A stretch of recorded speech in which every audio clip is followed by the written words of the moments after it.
The winter had teeth that year, sharp and unforgiving, biting through fur and flesh alike, as if the season itself had declared war on anything foolish enough to draw breath. The Winterfang kingdom stretched across the northernmost territories, where even summer was a pale, apologetic thing. But this winter, this savage, relentless winter, had lasted 3 years without breaking. The rivers had forgotten how to flow. The forests stood silent as graves, their branches heavy with ice that never melted. And in the heart of this frozen wasteland, in the great stone fortress that rose like a fang against the perpetual twilight sky, King Theron Winterfang sat upon his throne of blackened iron and ancient bone, his eyes as cold as the land he ruled, and pronounced judgment on the weak. Kieran stood in the center of the great hall, his slender frame trembling not from fear, but from the effort of remaining upright after 3 days without food or water. The trial of strength, they called it. The culling. Every winter solstice, when the darkness pressed longest against the world, the king demanded proof that his people remained worthy of survival. The strong would feast and celebrate. The weak would be cast beyond the walls into the endless white, where the cold claimed everything it touched. Kieran had known since childhood that he would eventually stand here, had felt the weight of this moment in every pitying glance, every whispered conversation that fell silent when he entered a room. Every time his own mother had looked at him with love, tangled so thoroughly with grief that he could not tell where one ended and the other began. He was small for a wolf, his human form lean and almost delicate, with silver hair that fell in soft waves around a face too beautiful to inspire respect in a society that valued scars over symmetry. His wolf form, on the rare occasions he could manage even a partial shift, was equally unimpressive. A slight creature with pale fur and eyes, the color of winter sky, unable to sustain the transformation for more than a few moments before his body gave out and left him gasping and human once more. Omegas were rare enough in the Winterfang pack, valued for their ability to bear strong pups and soothe the violent instincts that sometimes drove alphas to madness. But even among Omegas, Kieran was considered defective. His heats were irregular and weak. His scent, which should have been intoxicating and provocative, was instead subtle, almost ghostly, like the smell of snow falling in an empty forest. The hall was packed with members of the pack. Hundreds of wolves in human form crowded onto the stone benches that lined the walls, their breath forming clouds in the frigid air, despite the massive fires burning in iron braziers. Kieran could feel their eyes on him, some filled with pity, others with contempt, and a few with the kind of hunger that made his skin crawl. He had refused every alpha who had offered to claim him, to bind him, in a mate bond that might have offered protection from this moment. Some had been kind in their proposals, genuinely offering partnership and care. Others had been more calculating, seeing in his weakness an opportunity for complete control, for the kind of possession that degraded both owner and owned. But Kieran had turned them all away, had chosen this lonely path to the center of the hall, because he had always known that accepting such bondage would be a slower death than whatever the winter had planned for him. Theron Winterfang rose from his throne, and the hall fell into absolute silence. The king was massive even by alpha standards, his human form corded with muscle earned through decades of warfare, his face marked by 3 parallel scars that ran from temple to jaw on the left side, a reminder of the border wars that had defined his reign. His hair was black as a raven's wing, worn long and bound with leather cords, and his eyes were the deep gold of ancient amber, beautiful and utterly merciless. He wore the pelts of his enemies, wolves who had challenged his rule and lost everything, their furs now decorating his shoulders like trophies. He moved with the absolute confidence of a predator who had never known defeat, who had built his kingdom on the broken backs of those who had dared to question his strength. When he spoke, his voice carried effortlessly through the hall, deep and resonant with the kind of command that made submission feel almost like instinct. If you want to hear what happens when strength meets fragility, when winter itself chooses a champion that everyone underestimated, make sure you're subscribed, because this story is going to take you places you never expected. Theron gestured toward Kieran with one hand, the movement economical and dismissive. This Omega has failed every trial of strength we have set before him. He cannot hunt. He cannot fight. He cannot even maintain his wolf form long enough to run with the pack. For 3 years we have endured this endless winter, this savage season that tests us all. And for 3 years, resources have grown scarcer. Prey has grown harder to find. And yet we have wasted food and shelter on those who contribute nothing to our survival. I declare before the pack that Kieran of no bloodline, born under ill stars, is unworthy of the Winterfang name and unworthy of the protection of this kingdom. At dawn, he will be cast beyond the walls to meet whatever fate the winter has prepared for him. The pronouncement should have brought protest, should have stirred some among the crowd to speak in his defense. But there was only silence and the crackling of the fires. Kieran had no close allies, no family willing to risk the king's displeasure, no alpha bound to him by mate claim or blood oath. He was alone in the most fundamental way, and everyone in the hall knew that what Theron decreed was not just legal, but practically inevitable. A fragile Omega with no value to the pack, cast out in winter. It was a story as old as their kind. A culling that ensured only the strong would pass on their genes to the next generation. Natural selection, with teeth and claws, and the unforgiving mathematics of survival. Kieran should have begged, should have thrown himself at the king's feet and pleaded for mercy, for one more chance, for anything but the death sentence that had just been pronounced. But something in him, some stubborn core that had kept him alive through 23 years of being told he should not exist, refused to give Theron the satisfaction. Instead, he lifted his chin and met the king's golden eyes with his own pale gaze. And when he spoke, his voice was soft but clear, carrying through the hall with unexpected strength. I accept your judgment, my king. But know this, I am not afraid of your winter. I never have been. For just a moment, something flickered across Theron's face, too quick to identify. Surprise, perhaps, or recognition of something he had not expected to find in this fragile creature who should have been broken by now. But the moment passed, and his expression returned to its customary cold neutrality. Take him to the lower cells. At dawn, the guards will escort him beyond the walls. This audience is concluded. He turned away, dismissing Kieran as thoroughly as if he had already ceased to exist, and the guards closed in, their hands not ungently on Kieran's arms as they led him from the hall and down into the darkness beneath the fortress. The cells were older than the current structure, carved into the mountain itself, with walls of natural stone that wept moisture, and floors covered in ancient straw that had frozen into a solid mass. They locked Kieran in the furthest cell, the one reserved for those awaiting execution, and left him with a single guttering torch that cast more shadows than light. He sat on the stone bench that served as the only furniture, and wrapped his thin arms around himself, trying to conserve what little warmth remained in his body. Through the narrow window, barely wider than an arrow slit, he could see the snow falling in thick curtains, could hear the wind howling like all the wolves who had ever died in this cursed winter. Their voices joined in an eternal song of loss and longing. He should have been terrified, should have been consumed with regret for all the offers he had refused, all the chances he had squandered to secure even a miserable survival. But, instead, Kieran felt something else entirely. A strange calm that settled over him like the snow settling over the land outside. He had always felt more at peace in winter than in any other season, had always been drawn to the cold in ways that others found disturbing. While other wolves huddled by fires and complained about the freeze, Kieran had walked in blizzards and felt almost comforted by the icy wind on his skin.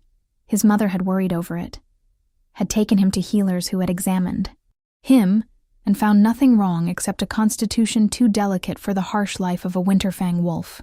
But they had been looking for illness when they should have been looking for something else entirely. Something that had been sleeping in Kieran's blood for generations, waiting for the right moment to wake. The night deepened, and the temperature in the cell dropped until Kieran could see his breath, forming elaborate crystals in the air before him. The torch guttered and died, leaving him in complete darkness, and still he sat, his mind strangely quiet, his heart beating slow and steady. He thought about his mother, dead now these 5 years, taken by a fever that the healers could not cure. She had been kind to him in her way, had tried to shield him from the worst of the pack's contempt, but she had also been afraid of him. He realized now with the clarity that comes when death is certain, afraid of the way winter seemed to gentle around him, the way storms would quiet when he walked through them, the way ice never quite formed on his skin, no matter how long he stayed outside. Midnight came, and with it, a change. The wind outside intensified until it sounded like the mountain itself was screaming, and the temperature plummeted so severely that frost began to form on the inside of the cell walls, spreading in intricate patterns that seemed almost purposeful, almost like writing in a language Kieran had never learned but somehow understood. He stood, drawn to the window by instinct, rather than conscious decision, and pressed his face against the narrow opening. The snow was falling so thickly now that he could barely see 3 feet beyond the wall, and the wind was strong enough that it should have been painful against his exposed skin. But it was not painful. It was welcoming, like coming home after a long exile, like being recognized by something vast and ancient that had been searching for him across decades and distances. Without thinking, without planning, Kieran reached through the window bars and extended his hand into the storm. The wind caught his fingers, swirled around his palm, and something inside him that had been locked away his entire life suddenly opened like a flower blooming in fast motion. Power flooded through him, so intense and overwhelming that he gasped, his knees buckling as his body tried to process what was happening. The winter was not trying to kill him. It was trying to speak to him, trying to show him what he had always been too afraid and too convinced of his own weakness to see. He was not separate from the cold. He was part of it, bone of its bone, breath of its breath, a child of the ancient bloodline that had once commanded the very seasons themselves. The ice on the cell walls began to glow with pale blue light, and the patterns that had seemed random resolved into clear symbols, into words written in the old tongue that predated the current kingdom by centuries. Guardian, Winterborn, Heir, the Nine. Bars on the window began to frost over, and then, with a sound like breaking glass, they shattered, falling away as if they had been made of ice rather than iron. The door to the cell, solid oak banded with steel, developed cracks that spread like lightning across its surface, and then it too fell apart, disintegrating into frozen splinters that scattered across the floor. Kieran walked out of the ruined cell and into the corridor beyond, and with each step, his power grew stronger, more confident, more fully awake. The stone beneath his feet frosted over, creating a path of ice that glowed with its own internal light. The air around him crystallized into floating patterns of impossible complexity, snowflakes that formed and reformed in response to his unconscious will. He was not shifting into his wolf form, was not calling on the transformation that had always failed him before, but he was changing nonetheless, his fragile human shell proving inadequate to contain what was. Rising inside him, his hair lifted in an invisible wind, his eyes began to glow with pale winter light, and when he reached the stairs that led up from the cells, the stone steps rearranged themselves, ice forming handholds and footholds that made the climb effortless. The guards at the top of the stairs saw him coming and reached for their weapons. But Kieran raised one hand, and the air between them turned to solid ice, a wall so thick and so cold that they stumbled backward, shouting in alarm. He did not want to hurt them, did not want to hurt anyone, but he also knew he could not go back to being the helpless Omega they had locked away to die. That version of himself had never truly existed. It had been a mask, a prison, a lie that he had been taught to tell himself, because the truth was too dangerous for a kingdom built on the worship of brute strength and dominance. He walked through the fortress like winter itself made flesh, and everywhere he passed, the fires went out, extinguished not by water, but by cold so pure and absolute that it consumed heat the way darkness consumes light. Wolves who had been sleeping woke to find their rooms coated in frost, their windows frozen shut, their breath turning to ice crystals in the air. Panic spread through the halls, voices raised in alarm and confusion, and soon enough the word reached the king in his private chambers, reached there on Winterfang, where he sat staring into his own fire, and thinking thoughts that had nothing to do with the fragile Omega he had condemned to death hours before. The king emerged into the main hall to find chaos, wolves running in every direction, some trying to relight fires, others grabbing weapons, and still others simply standing frozen in shock as they watched the temperature plummet and the frost spread across every surface like a living thing. And there, in the center of the hall, standing exactly where he had stood hours before, when judgment was pronounced against him, was Kieran. But he looked nothing like the weak, trembling creature who had accepted exile with quiet dignity. He looked like something out of legend, out of the old stories that the elders told in whispers when they thought the young ones were not listening. His hair floated around his face as if moved by an invisible current. His eyes blazed with cold light, and the air around him formed into a vortex of snow and ice that responded to his slightest gesture. Theron stopped at the edge of the hall, his hand instinctively going to the sword at his hip, his alpha instincts screaming at him that he was in the presence of a threat unlike any he had faced before. But before he could draw his weapon, before he could issue an order or a challenge, Kieran spoke, and his voice carried the weight of winter itself, deep and cold and utterly implacable. "You declared me weak, King Theron. You said I was unworthy of the Winterfang name, unworthy of protection, unworthy of life, but you were wrong. I am not weak. I am what your ancestors destroyed when they took this kingdom by force and declared themselves rulers of the North. I am a guardian of winter, last of a bloodline you tried to erase from history, and the cold you fear so much, the savage winter that has gripped your land for 3 years, exists because the balance was broken when you slaughtered my people and claimed dominion over forces you do not understand." The words fell into the hall like stones into still water, sending ripples of shock and disbelief through the assembled wolves. Guardian bloodlines were myths, stories told to pups to teach them respect for the old ways. But everyone knew they were just stories. The Winterfangs had ruled the North for 5 generations, had built their kingdom on strength and martial prowess, and there had never been any evidence that the land itself required anything more than determined dominance. But now, watching Kieran command ice and snow with casual ease, watching the winter itself respond to his presence like a loyal hound to its master, it was impossible to deny that the myths might have had more truth in them than anyone had wanted to believe. Theron felt the foundation of his world shifting beneath his feet, felt certainty giving way to doubt, and doubt threatening to become something far more dangerous. If you are what you claim, then why have you lived among us as a weakling for 23 years? Why did you not reveal yourself before now and claim whatever revenge you think you are owed? His voice was hard, challenging, but there was a thread of something else in it, a hint of the questions that had plagued him since he first saw Kieran standing in the hall, accepting death with inexplicable calm. Kieran's expression softened slightly, the winter light in his eyes dimming just enough to reveal the pain beneath. "Because I did not know. Because your ancestors did their work thoroughly, hunting down every guardian they could find and destroying not just our lives but our history, our records, everything that might have taught the survivors what they were.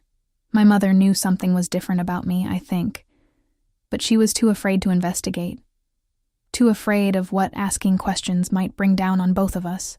I lived my whole life believing I was broken, defective, a failure of nature.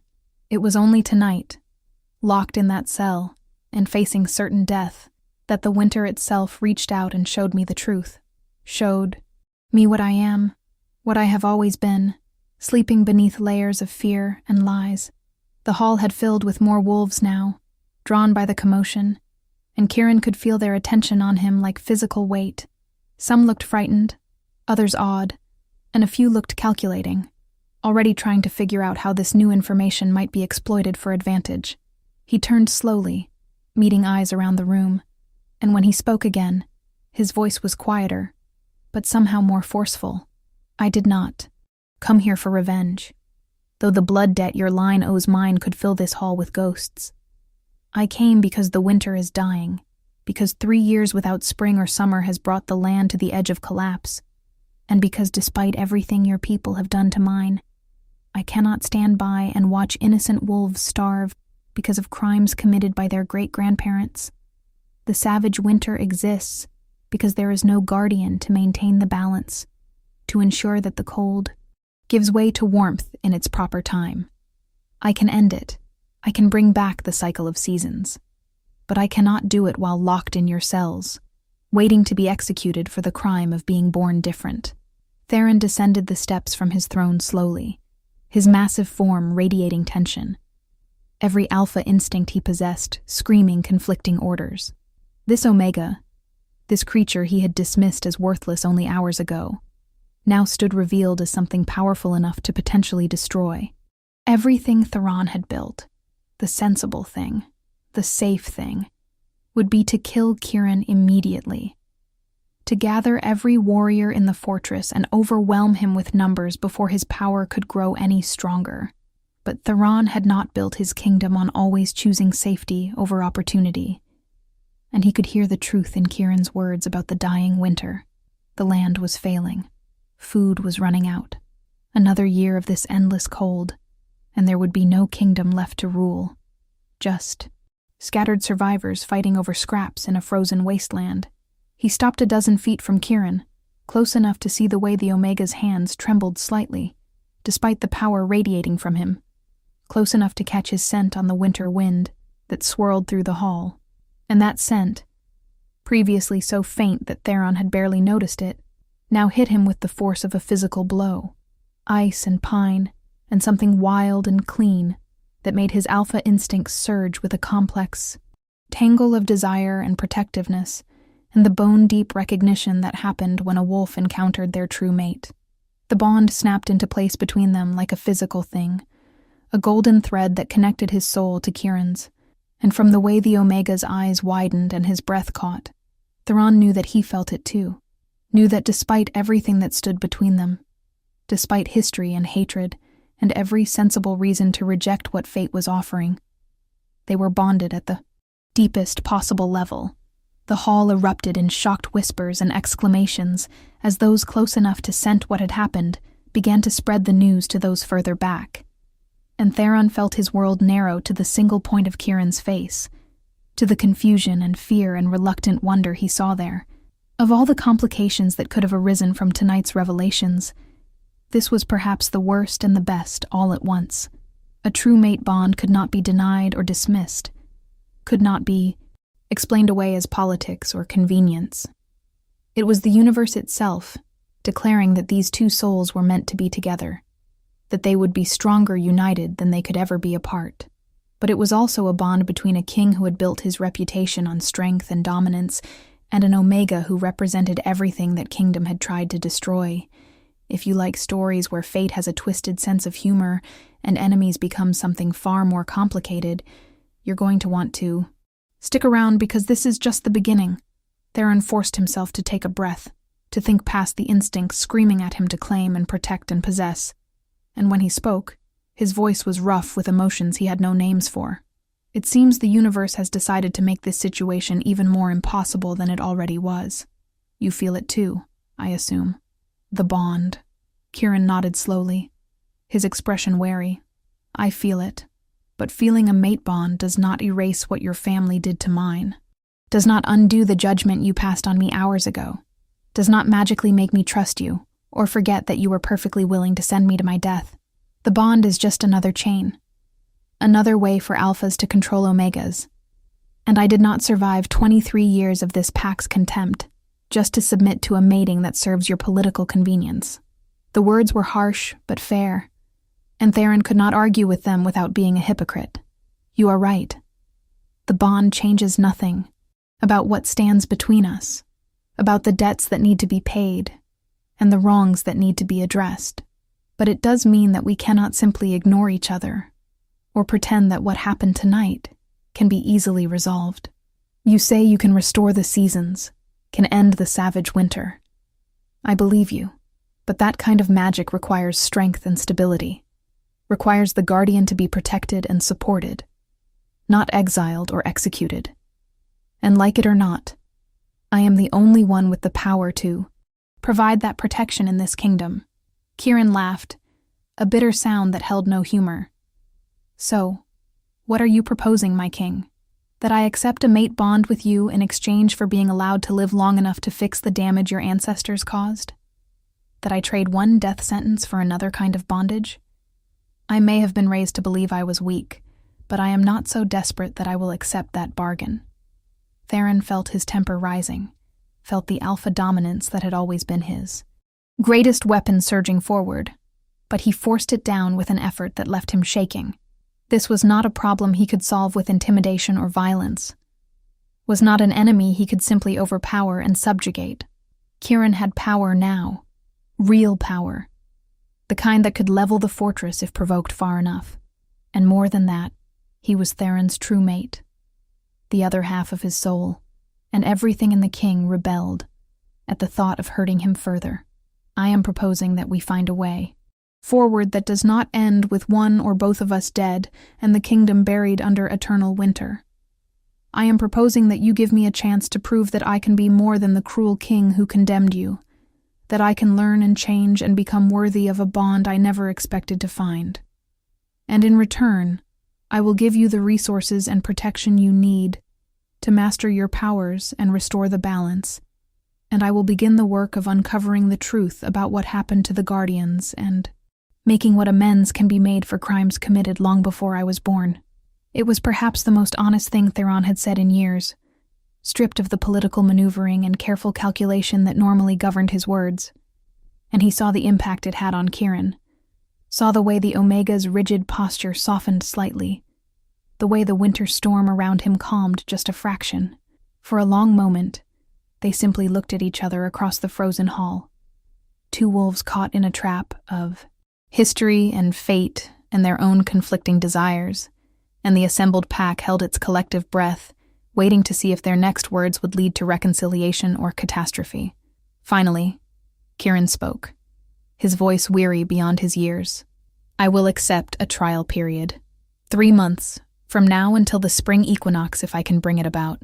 You will provide me with access to whatever records exist about the Guardians, will protect me from any in the pack who might see me as a threat to be eliminated, and will work with me to understand the full scope of what was done to my bloodline. In return, I will do everything in my power to restore the seasons and heal the damage to the land, but the mate bond remains unclaimed. We may be fated, but I will not accept that bond until I know whether the male behind the crown is someone I can trust with my heart and not just my body. And if at the end of 3 months I decide that this arrangement is untenable, you will let me leave freely and without pursuit." The terms were harsh but not unreasonable, and Theron knew that pushing for more would only drive Kieran further away. He inclined his head in acceptance, ignoring the shocked murmurs from his advisors and the pack witnesses. Agreed. 3 months. And Kieran, I give you my word, on the honor of my crown and the souls of my ancestors, that I will do everything in my power to prove worthy of the bond fate has given us. The words hung in the frozen air between them, a promise and a challenge and the beginning of something that neither of them could yet fully comprehend. The savage winter still raged outside the fortress walls. The land still suffered under the weight of broken balance, and the chasm of history and hurt between them was as wide as ever. But for the first time in 3 years, for the first time in perhaps far longer than that, there was the possibility of change, the fragile hope that healing might be possible if both of them were brave enough to try.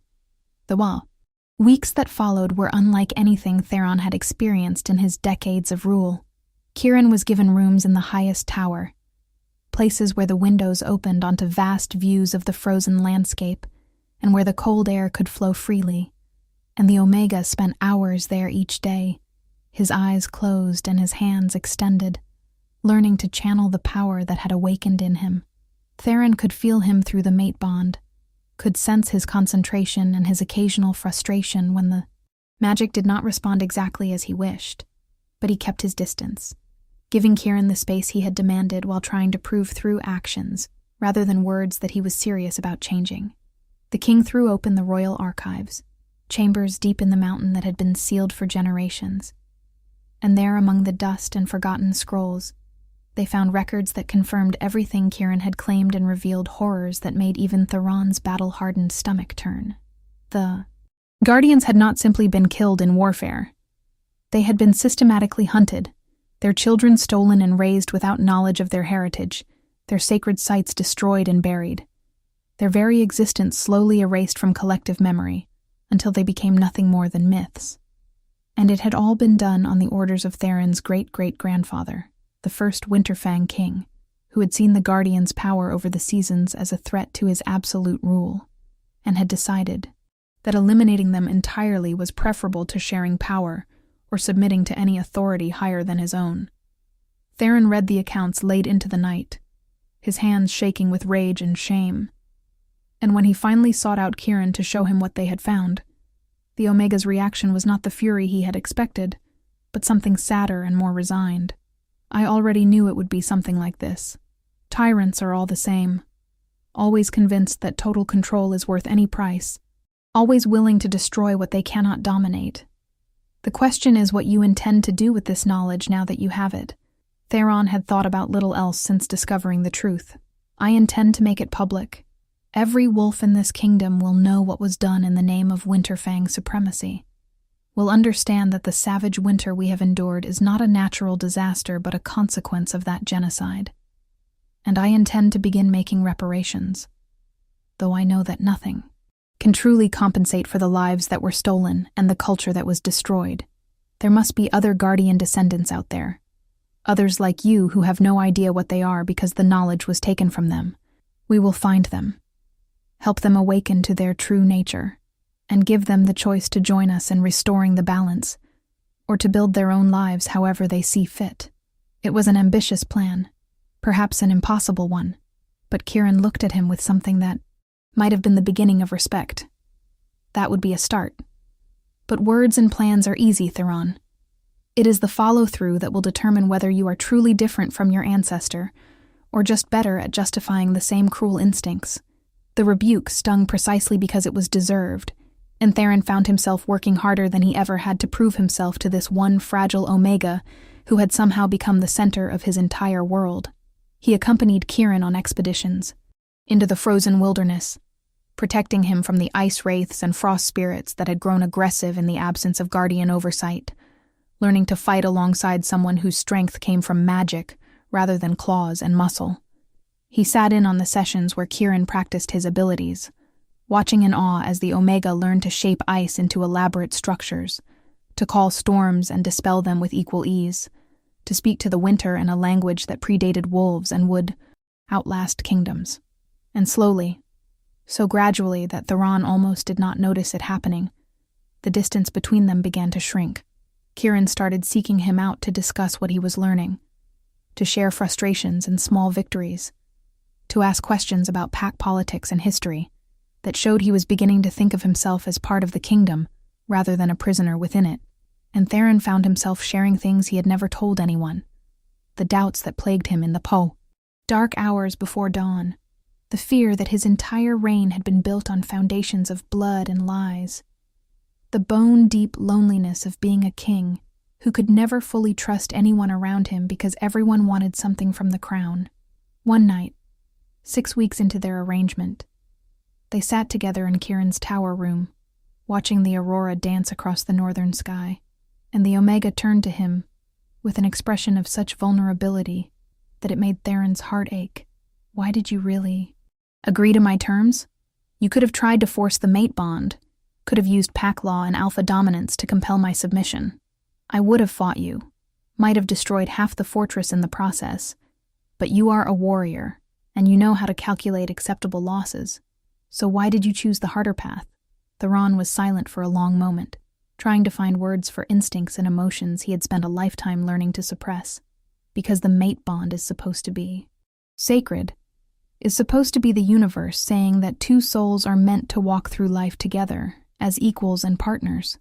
And I have seen too many alphas treated as just another tool of domination, just another way to control and possess. And I swore to myself that if I ever found my true mate, I would honor the bond properly, or not at all. You deserve the chance to choose me freely. not to be coerced into accepting something that should be the greatest gift fate can offer. And more than that, I wanted to prove to myself that I could be the kind of male who earns devotion through his actions, rather than demanding it through his strength. The confession hung between them like something fragile and precious.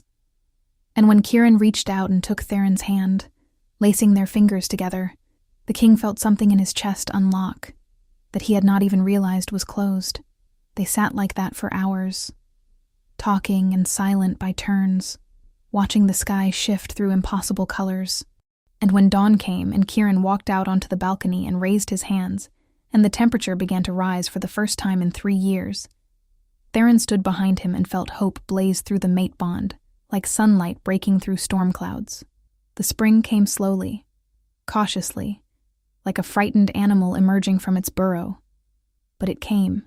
The snow began to melt, revealing ground that had been frozen for so long that everyone had forgotten what color it was. The rivers thawed and began to flow, their music a shock after years of silence. And everywhere, the pack began to whisper about the guardian Omega, who had brought back the seasons, and the king who had chosen truth and reparation over pride and denial. Not everyone was pleased with the changes.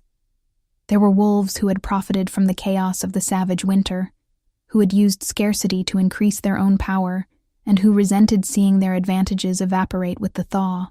And there were those who believed that acknowledging the crimes of the past made the kingdom look weak, that admitting fault was the first step toward collapse.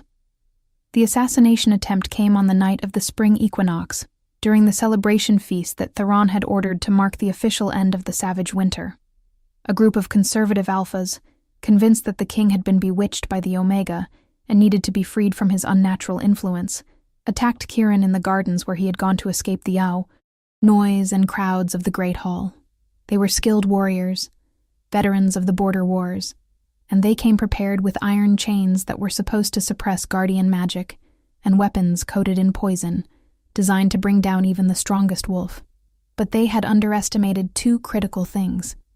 First, they had underestimated Kieran, had assumed that an Omega raised to believe himself weak would crumble under a coordinated attack. Instead, he fought like the winter itself given flesh. His magic no longer the uncertain thing it had been weeks before, but a precise and devastating weapon. Ice formed into blades that cut through armor like paper, wind strong enough to lift grown wolves and dash them against stone walls, and a cold so pure and absolute that it stopped hearts in mid-beat. And second, they had not accounted for the mate bond, had not realized that the instant Kieran's fear and pain flooded through the connection, Theron would feel it like his own heart being torn from his chest. The king reached the gardens in time to see Kieran collapse to his knees, his magic exhausted from fighting off 6 attackers at once, blood streaming from a dozen wounds where the poisoned blades had found their mark. And something in Theron simply broke. The alpha that he had kept carefully controlled for weeks, the dominant instinct that he had suppressed in favor of patience and gentle courtship, surged forward with apocalyptic fury. He tore through the remaining assassins, like they were made of paper, his claws and teeth finding throats and hearts with surgical precision, his roar of rage echoing off the mountain and sending every wolf within miles into instinctive submission. When the last attacker fell, and Theron turned to where Kieran lay crumpled on the ground, his hands were shaking, and his vision was hazed with red. He gathered the Omega into his arms, felt how cold he was despite the spring warmth, smelled the poison working its way through his system, and, for the first time in his adult life, the great King Theron Winterfang knew true terror. Do not you dare die on me. Do not you dare leave me now. Not when I finally understand what it means to have someone worth protecting. Stay with me, Kieran. Fight this. I cannot lose you. Kieran's eyes fluttered open, pale and filled with pain, but still aware, not planning on dying tonight. But Theron, the poison, it is burning through me, and I do not know if I can fight it and maintain the healing magic at the same time. You need to give me something to anchor to, something stronger than the pain. Theron understood immediately, understood what Kieran was asking, even if the Omega himself might not fully realize it. He pulled Kieran closer, bared his throat in the ultimate gesture of trust and submission. And when he spoke, his voice was raw with emotion. Then claim the bond. Take what I have been offering from the beginning. Let me be your anchor, your strength, your partner in everything. I love you, Kieran of the Winter Guard, last of the Guardians and first of a new age. I love you more than I have ever loved anything, and I am yours if you will have me. The claiming bite, when it came, was almost gentle despite the urgency of the moment, Kieran's teeth finding the perfect spot on Theron's throat, and the bond snapping fully into place with a force that made them both gasp. Power flooded through the connection, Theron's seemingly inexhaustible alpha strength flowing into Kieran and giving him the energy he needed to purge the poison from his system and begin healing his wounds. They stayed locked together for long minutes, barely aware of the guards and healers who came running, of the shocked witnesses who would spread the story of this night across the entire kingdom. Conscious only of each other and the bond that now tied them together more thoroughly than any marriage or political alliance ever could.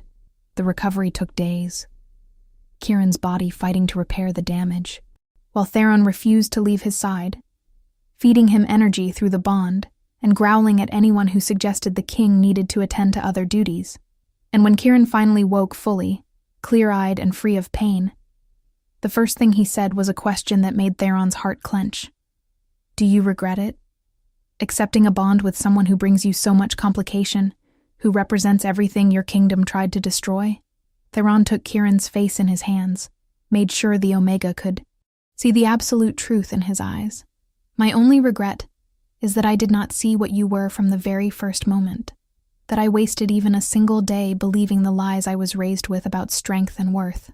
You are the best thing that has ever happened to me and to this kingdom, and I will spend the rest of my life proving that I deserve the gift of your trust and your love.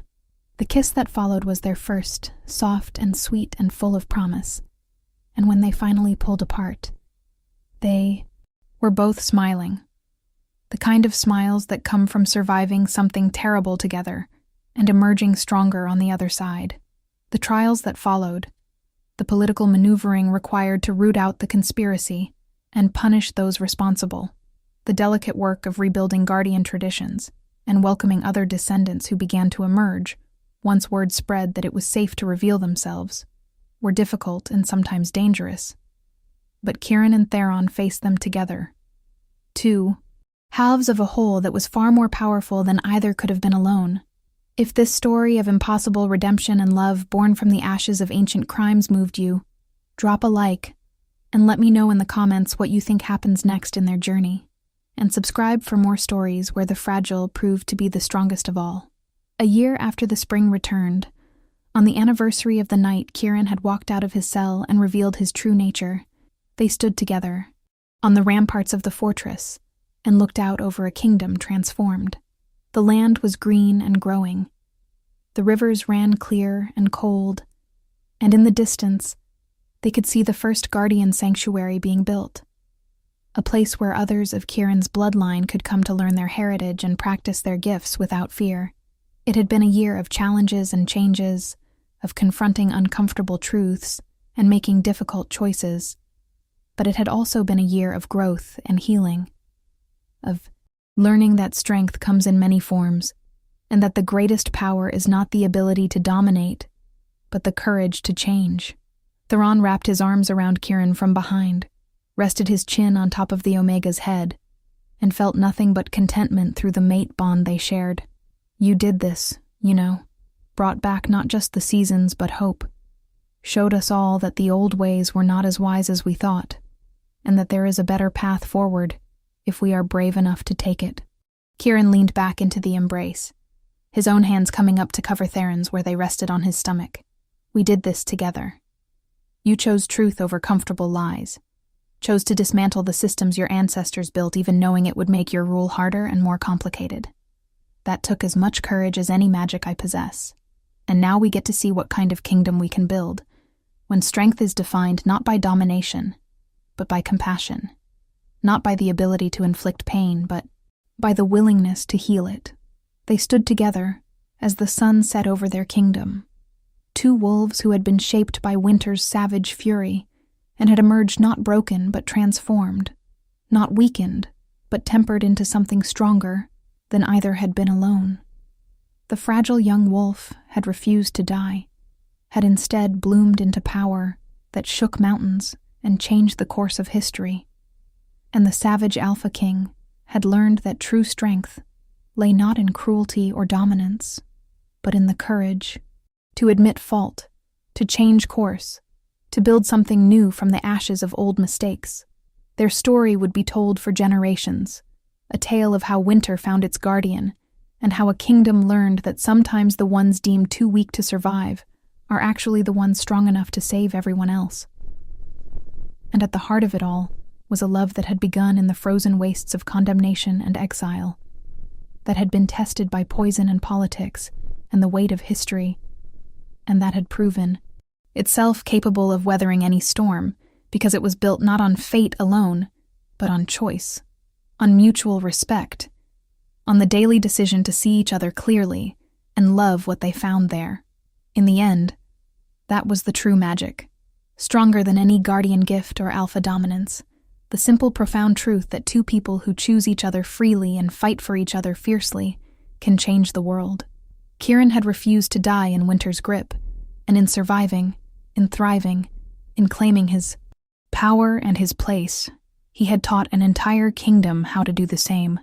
The savage winter had passed, and in its place was something far more valuable, a spring built on truth and love, and the unshakable foundation of two souls who had found in each other the home they had been searching for all along.